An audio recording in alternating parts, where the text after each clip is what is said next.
ان کو مولانا کی گمراہی سے بچانا ضروری ہے. نہیں انل منکر کا اصول یہی ہے کہ منکر اگر چھپ کر کیا جا رہا ہے تو اس پر نکیر بھی چھپ کر ہوگی، لیکن منکر اگر علل اعلان لاکھوں کے اجتماعات کے اندر کیا جا رہا ہے تو اس پر نکیر بھی علل اعلان ہوگی، تاکہ عوام کو ان کی گمراہیوں سے بچایا جائے. نہیں انل منکر کے اس اصول کو حضرت شیخ زکریا رحمۃ اللہ علیہ نے فضائل اعمال کے اندر بھی لکھا ہے. اور مولانا کے غلط بیانات چھپ کر کسی کمرے میں نہیں ہوتے، لاکھوں کے اجتماعات کے اندر مولانا غلو آمیز اور خلاف شرع باتیں بیان کرتے ہیں، تو اس پر رد کرنا تو علماء کی ذمہ داری ہے، بلکہ علماء کا فرض منصبی ہے. پھر آگے سنیے.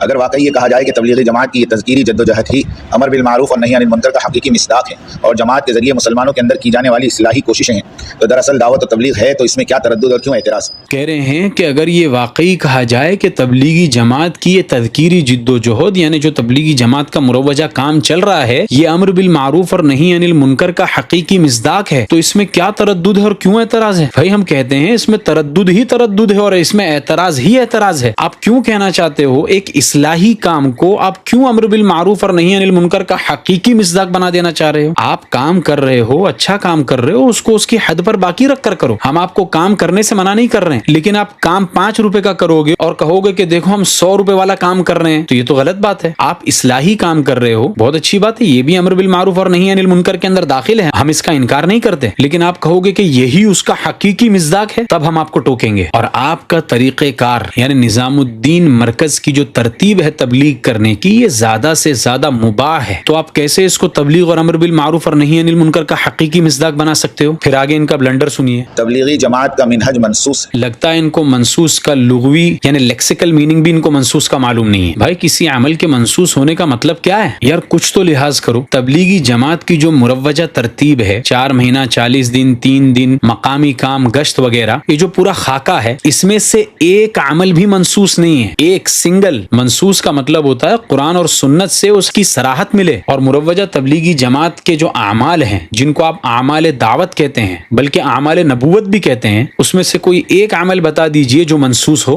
بس کسی نے آپ کو مضمون لکھ کر بھیج دیا اور آپ نے یوٹیوب پر پڑھ کر سنا دیا. اتنا آسان نہیں ہے حضرت، قیامت کے دن پکڑ ہوگی اگر آپ غلط چیزیں لوگوں میں پھیلا رہے ہیں، اس کا آپ کو جواب دینا پڑے گا. آخر میں اس شبہات کے ازالہ چینل والے جو کاشف عبداللہ صاحب ہیں، انہوں نے ایک بات اچھی کی، اور جو بات انہوں نے اچھی کی ہے ہم ان کی تعریف کریں گے. ہمارے دل میں آپ سے کوئی بغض اور حسد نہیں ہے، ہمیں اختلاف صرف آپ کی باتوں سے ہے، آپ کی ذات سے ہمیں کوئی اختلاف نہیں. انہوں نے ایک بات اچھی کی ہے، میں اس کا تذکرہ کر دیتا ہوں. اگر تبلیغی جماعت کو اسی اساسی حیثیت پر قائم رہنے دیں اور اس کے اغراض اور مقاصد اور فضائل اور برکات میں کوئی حد تک آمیز بیان بازی سے باز آ جائے، تو بلا شبہ یہ جماعت آج بھی امت کے حق میں ایک بہت ہی مفید اور نفع بخش جماعت ثابت ہو چکی ہے. جی یہ بات انہوں نے بالکل درست کی ہے کہ اس کام کے اغراض و فضائل اور اہمیت میں کوئی غلو آمیز بات نہ کریں، تو بلا شبہ یہ جماعت آج بھی امت کے حق میں ایک نہایت ہی مفید اور کارآمد جماعت بن سکتی ہے. اللہ تعالی ہمارے اندر اعتدال پیدا فرمائے، حق بات کو قبول کرنے کی ہمت عطا فرمائے اور دین کی صحیح سمجھ عطا فرمائے. ھذا وصلی اللہ علیہ وسلم.